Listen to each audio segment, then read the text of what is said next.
Hi all, Wolf Lord Rho here. Today we are taking a look at an eye-opening conversation between the Great Wolf Logan Grimnar and Niall Stormcaller, to which we are treated to some great little insights regarding the current status and the opinions on certain things of the Space Wolves.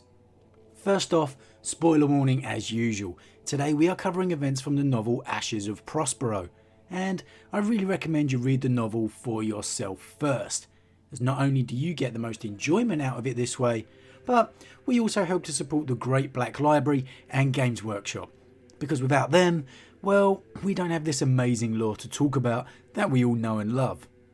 I will put a link to the Black Library website in the video description for those that are interested.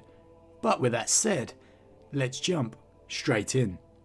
The Imperium had many heroes, alive and dead. Some were deserving of such a title. Some were later manufactured to be so. Any historiographer, priest, Imperial commander or common citizen that met Logan Grimnar was in no doubt that they were in the presence of a true hero of the Imperium. The Great Wolf radiated calm assurance and strength. His movements were fulsome, possessed of vigour and purpose. His gaze always held a measure of respect. His countenance one of intelligence and contemplation, while those that witnessed him in battle saw a savage warrior, brutal and unflinching in his violence. As he stepped inside, Niall saw that Logan wore his Terminator armour, bound with rune talks and wolf totems. Atop the back hung the head and pelt of Fellclaw. The wolf priests often sung the tale of how the Great Wolf had tracked and slain the massive Thunder Wolf. A few steps behind, a thrall in thick jerkin and grey leggings held the chapter master's helm, absent-mindedly stroking the revered artefact as though it was a living thing, soothing its spirit. Logan's face was a mask of studied interest in his companions, framed by hair increasingly more grey than black. Another retainer close at hand bore the axe Morkai, a symbol of Logan's victories over the darkness on the world of Armageddon. To the ungifted observer, the weapon looked like a double-headed axe with silver-red blades, clasped to the haft by bindings fashioned in the likeness of the Death Wolf Morkai. Niall saw a companion of many decades, the pillar upon which the Space Wolves had relied for these last centuries. He needed no weird sight to see the weight upon the shoulders of his field lord. Despite Logan's attempts to appear unburdened by the woes and disasters of recent years, he stood beside the throne of the hall, upright and unyielding as the Fang itself, while he spoke to a small gathering of space marines and unaugmented humans. Those with whom he conversed would know nothing amiss, but to Niall, the extra depth to the occasional frown, the slightest lag in gesture and answer, and half-seen grimace behind Logan's replies, all betrayed the toll it had taken. The role of the Great Wolf was not an easy task for even the strongest and most courageous of sons of Fenris. Being such when Magnus the Red had brought spiteful war to the homeworld was a test few would pass. To hold such a rank when the invasions of the Dark Powers had opened the Great Rift and the Legion of the Despoiler roamed free was to lead in a time of peril not seen since the cataclysm of the Night Winter, when Horus had risen against the Allfather. The Imperium was on the verge of desolation, as was Fenris itself. Its fighting forces were stretched to breaking, its alliances millennia-old pacts and decrees broken by the machinations of demons and traitors. Yes, Logan had reason indeed to be fatigued, but he would be the last to admit any such drain. The Great Wolf did not look around as Niall entered, his attention devoted to those around him.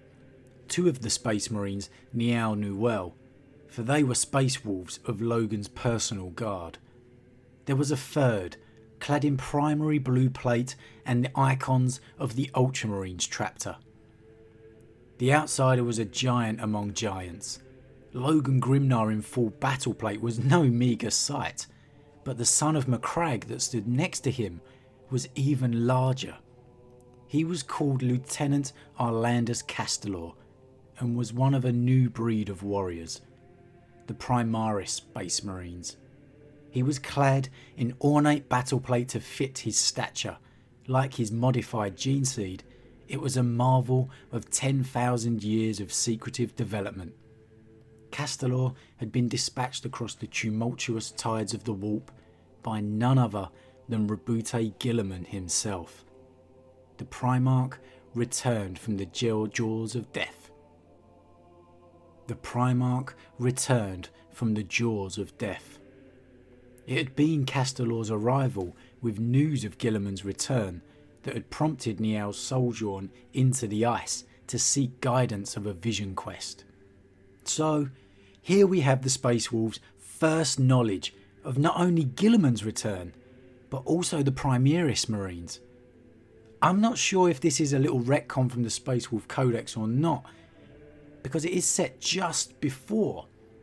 But the Codex actually states that Gilliman himself came to Fenris.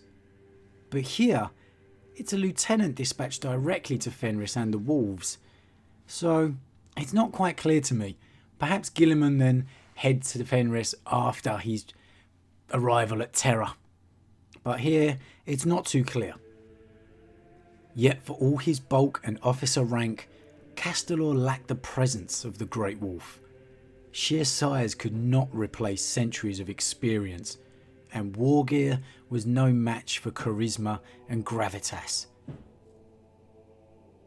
The Ultramarines lieutenant deferred to Grimnar in his expression and pose, and though he would be counted a veteran among warriors of normal lifespans, there was something naive and untoward in his countenance.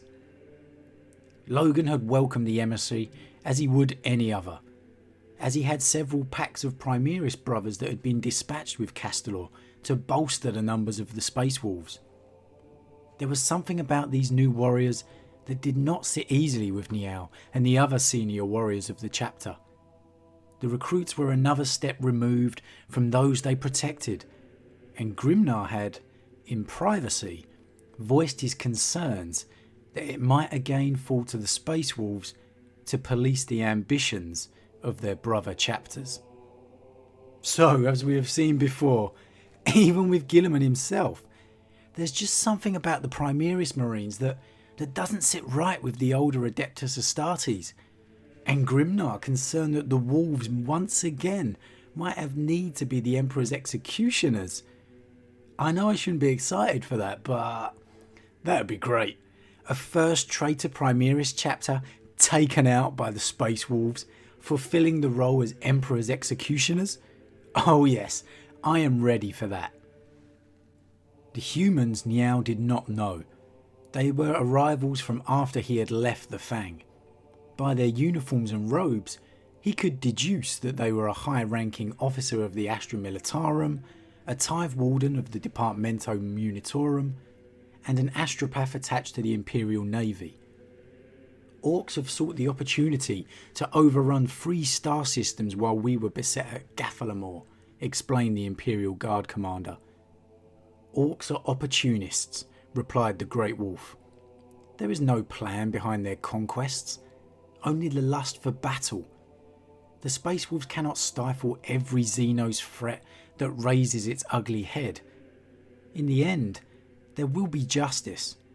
One war at a time. Gaffalamore must be held first. A Forge World is under threat, added the Departamento Munitorum official, fidgeting with a data slate. Vital war supplies. I'm sure the Adeptus Mechanicus have a Titan Legion or 2 that can deal with the greenskins, Logan said patiently. Niall paid them little heed. He did not need to know the details of their conversation. He could tell from the small instances of regret in Logan's expression that they continued to petition him for aid of one kind or another. Aid the Space Wolves were in no position to provide, given that they were already stretched far beyond their normal duties. The Stormcaller stopped a short distance away and waited patiently for Logan to conclude his discussion. The Great Wolf did so with an indication that the matter would be continued later, and with reassuring words and expression sent the others away, escorted by Alric and Sven. When the last of them had passed from the King's Hall, Logan finally turned his eye to Niall. "You look cold," said the Great Wolf. Niall smiled at the joke, his concerns about Logan's health and state of mind dismissed in one simple moment of jest.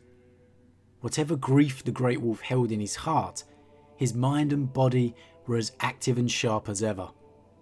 Logan's expressions turned serious. "Was your vision quest successful? Did you find what you sought?" "I found a great many things, but none of which I sought," replied Niall.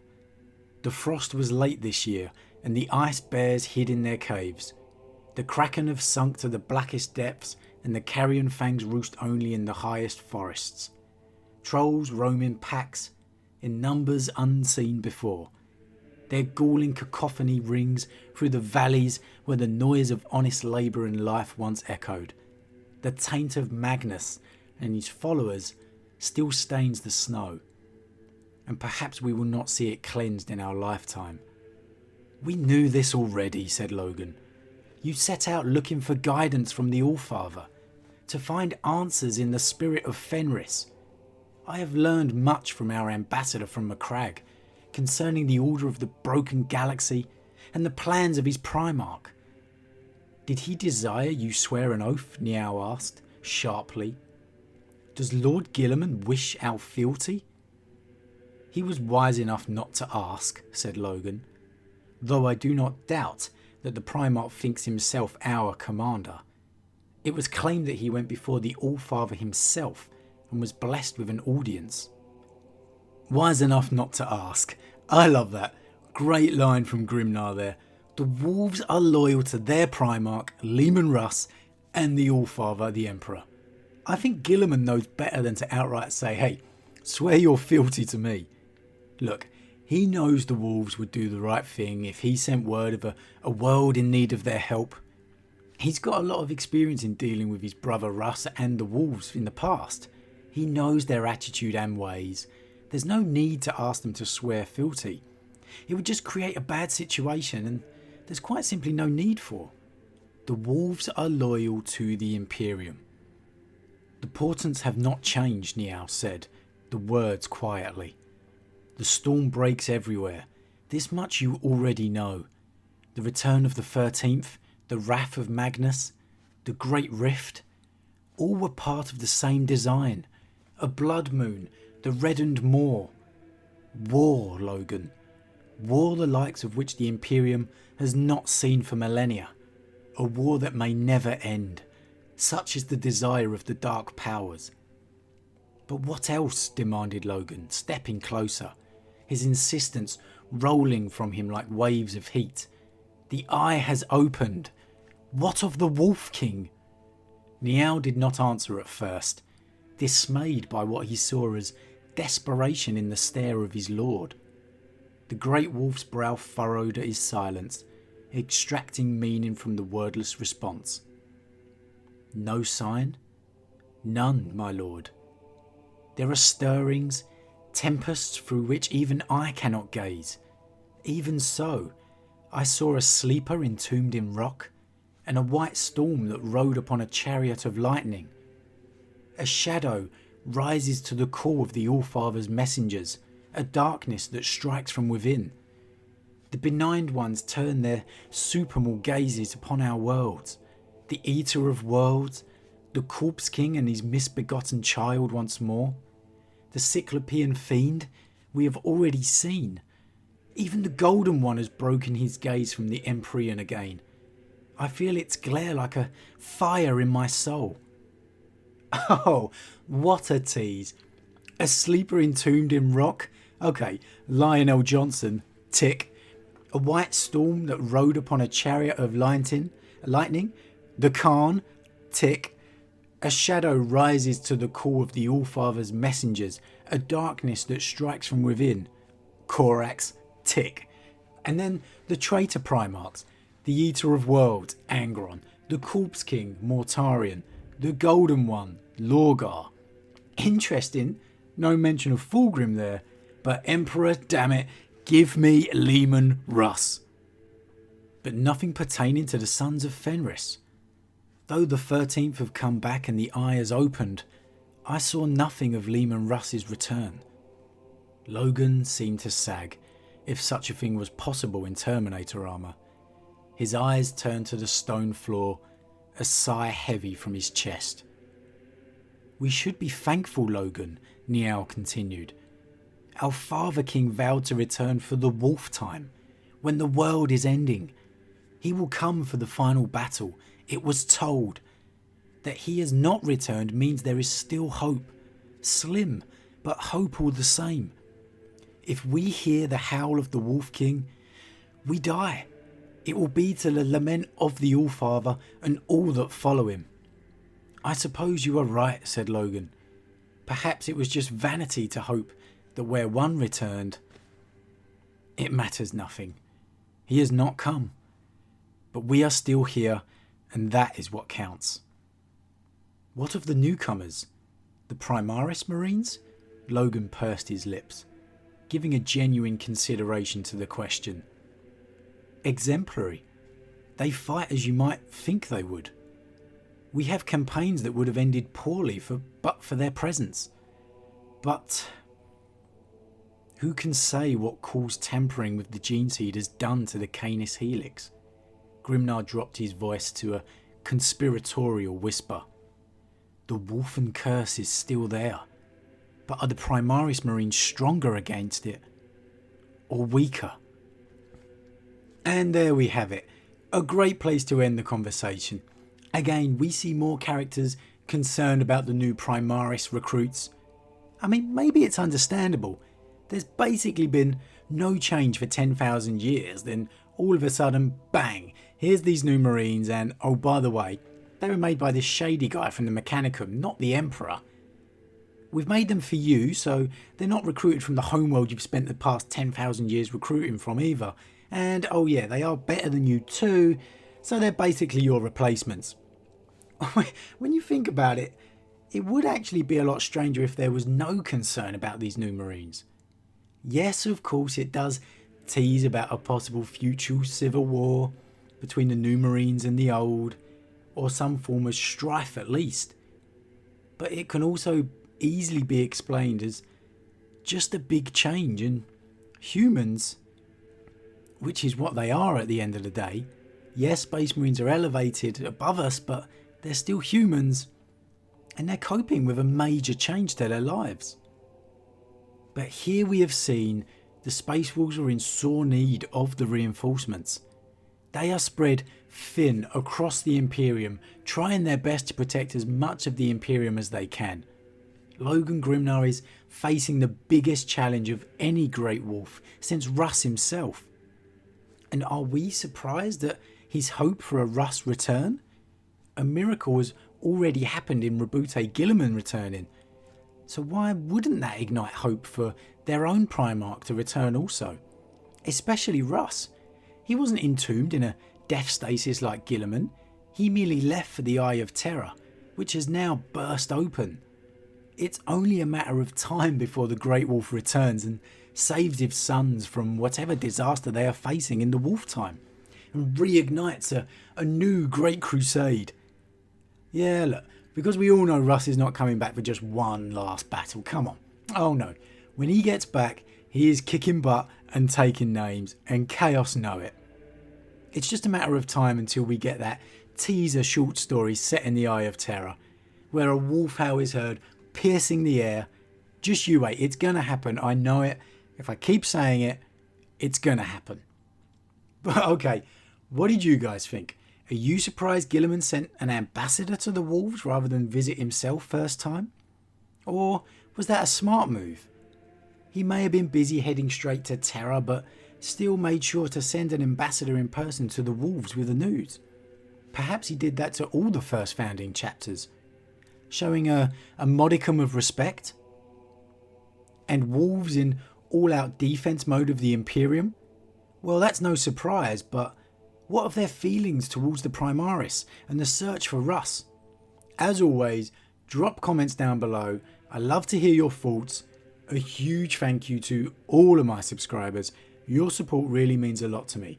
And if you're new, well then please consider subscribing to help the channel grow. And if you enjoyed this particular vid, then why not drop a like on it too. But with that said, I am off, and I'll see you guys again real soon.